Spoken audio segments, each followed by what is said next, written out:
gets me when I was up in the Canadian Rockies.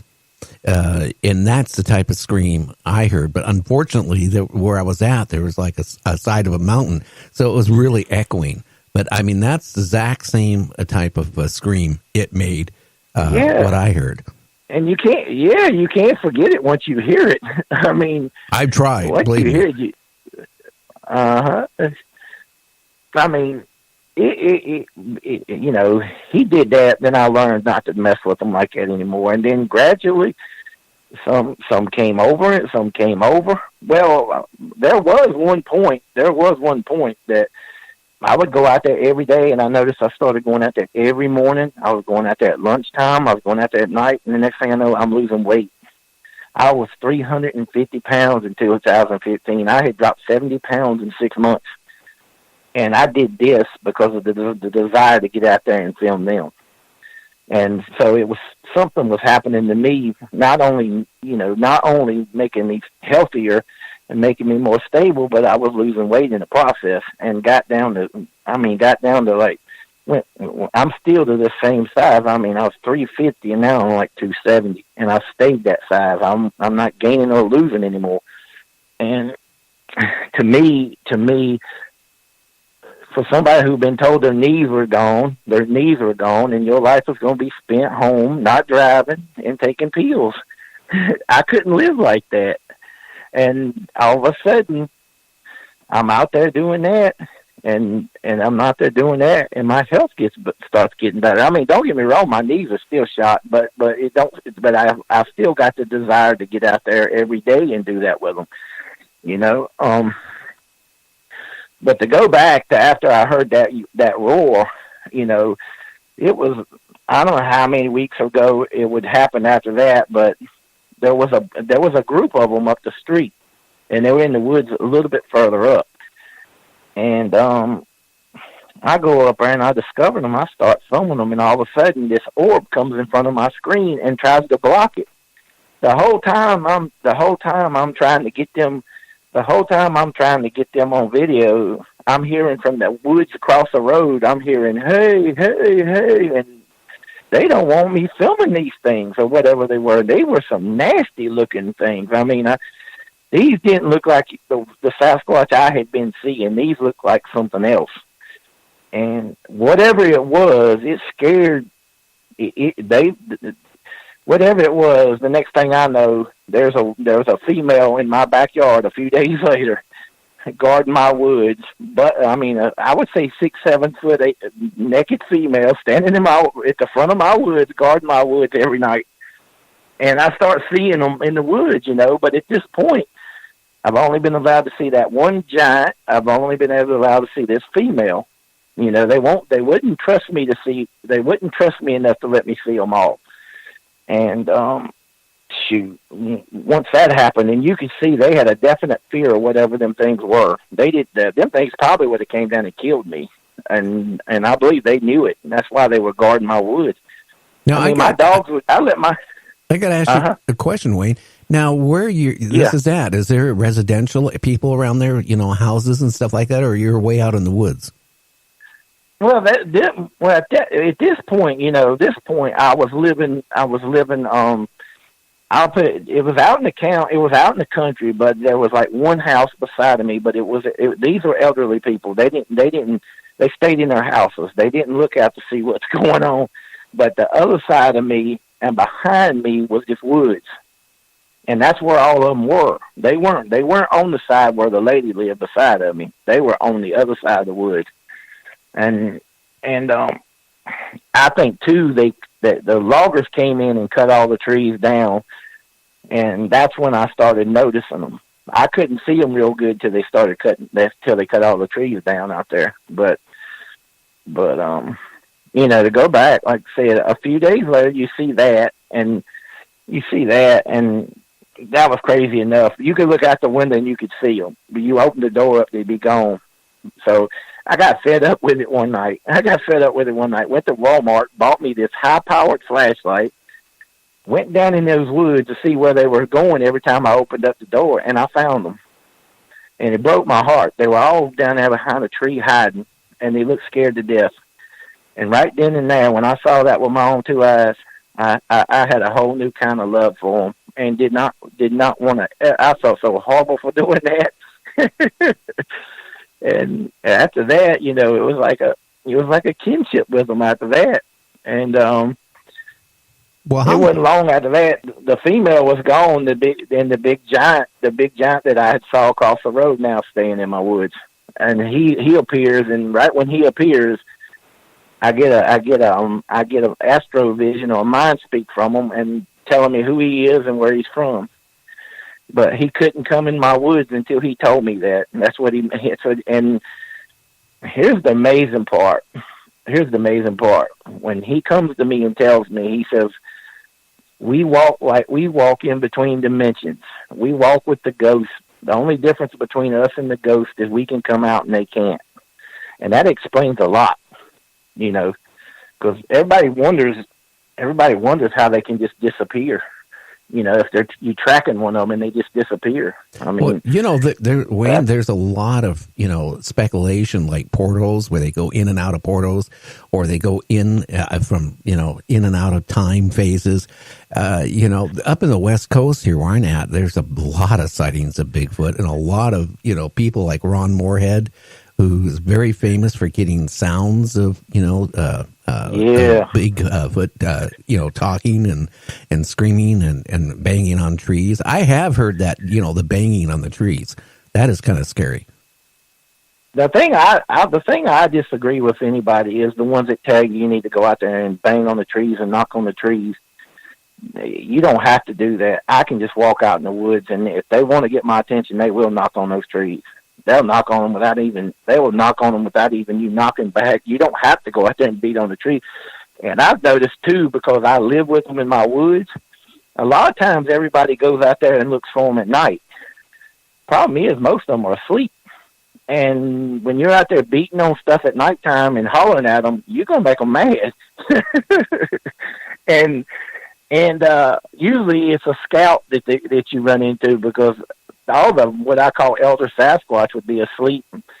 Man, I took pictures of them. I would go outside. I had this point and shoot camera. I would go outside and just stick the thing in the woods and hit the flash. And you wouldn't believe the faces and all of them asleep that I was capturing every time I went out there. And one night I went out there and I took pictures. I kept noticing something. I take one picture, it was green. I take another picture, it was red. I take another picture, it was normal. And I kept thinking to myself, why in the world am I taking pictures of them right here and everything's red? Well, the dimension they took and showed me was red. Where they were from, everything was red. So, and I've got documented pictures of all that stuff. It's kind of crazy how everything came about. But now I got to ask you a question, Wayne. Has other people in the area seen them? Yeah. I mean, this trail I'm going to right now, you wouldn't believe the people that's told me they've heard things. I mean, they've heard the screams. They haven't. A lot of people there hadn't seen them, but there's people all around this area that told me they've seen them. I mean, I've even heard from a lady that said that this old farmer, the trail that I'm going to now, back in the 70s or whatever, when they were farming that land. She told me a man was farming that land, and a Sasquatch came right out and grabbed the deer and broke its neck and ripped his head off right in front of him. And I just don't think they don't come out and be that aggressive. They don't do it. At least they don't do that to me, But they put me through a lot. I mean, you wouldn't believe the freaking mind speak and waking up and you be somewhere else, and then you wake back up and have the worst headache you ever seen. I mean, I tell anybody, when you've had an astral projection and you come back to your body, I mean, it's such a burst of energy in your body. I mean, the last one I had was so bad. I got up and started cooking breakfast, and this was like 4 or 5 o'clock in the morning, and because I couldn't calm back down and go to sleep. And I ain't had as many of them since I moved from down there. But when I was living down there, where I was right there next to them, they were it wouldn't be a night I couldn't count on that I would be. And I would wake up with some kind of word or some kind of message, and I would post it on Facebook because I said that way I won't forget it. You know. Now I got to ask you a question: has people gone missing in that area at all, by any chance? Have they do what now? Has there been many people gone missing in that area? Well, you know about the little boy that disappeared. It was all over the news. No, the one that supposedly got about the bear. Said the bear took care of him. I don't buy that for a second. I say a Bigfoot took care of him just by knowing what I know about him. I mean, I'm gonna tell you something. I'm gonna tell you a story right now of something that happened, and I pray I can never get this, because it's gonna take some CGI to make this happen. But well, at the time I had 5 boxers, right? 5 boxer dogs. I would let them outside. And every time I let them outside, they would run around the tree and run to the fence where the neighbor's German Shepherd was. And they would do it. But one night I let them out. They didn't go straight. They went straight across to the woods, and my white boxer jumped up in the air and knocked the Sasquatch clean down. And I watched her hit that Bigfoot and fly clean back. She went back 6 feet back.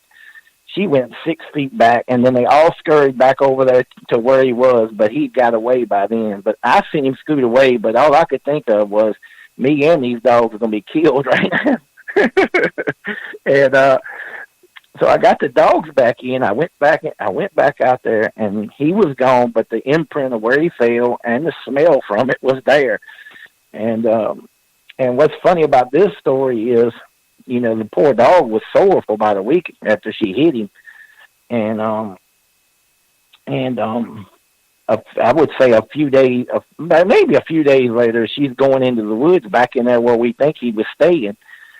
And my wife come out. She said something just yelled at Whisper, and she come running out of the woods. She went back in the woods, and all of a sudden something yelled at her, and she took off and come back. So I'll tell her, I said, it's probably that Bigfoot. So a few days later, she does it again, and I'm out there, and yeah, it was. It was like, and that dog just took off out of those woods. Well, I gotta ask you a question, because people are messaging me. Now, when you had that, you could smell that Bigfoot. What type of odor did it remind you of? Well, I've been out there when they've been physically out there. I mean, I would put it to you this way: when they're 2 or 3 feet away from you, or have been 2 or 3 within seconds, you're going to smell the worst garbage kind of body odor smell. It's almost like raw sewage, body odor all together. But if they've been out there and real quick and they took off, you'll smell a light skunk smell. I mean, the skunk smell is what I smelled when he jumped away. But the skunk smell is the one, it can be there strong, and then all of a sudden it'll be gone in a couple minutes, But you smell a skunk smell, that usually means they've been in that area pretty recently. The dog, and I've smelled wet dog before, really strong wet dog odor. The smells that I know of is the big bad, what I call really bad BO sewage smell, and then the dog smell, the wet dog smell, and then, like I said, the sewage smell. I mean the skunk smell. Well, that's the ones I've experienced. When up in the Canadian Rockies, when we had the encounter, and it was before we could get that 2.5 mile run and get into the car, it was maybe 25 feet from us. And I can tell you, up in the Canadian Rockies, the first week of June, there's still snow everywhere up there, and it's cold yet.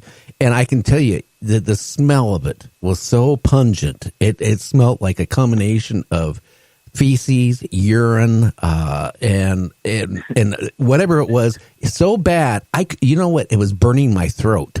That's how pungent it was. It is. That is so. It's so bad. I mean, because like I said, to me, it was always a really what I call raw sewage with really bad body odor. And what you're describing sounds exactly like it. And I mean, it's crazy. It's crazy when I hated I had to move from down there because things happened down there that was so incredible. I mean, that was like, well, here's another smell that I smelled, and this one will blow you away. This was Christmas Eve, 2017, or well, 2016.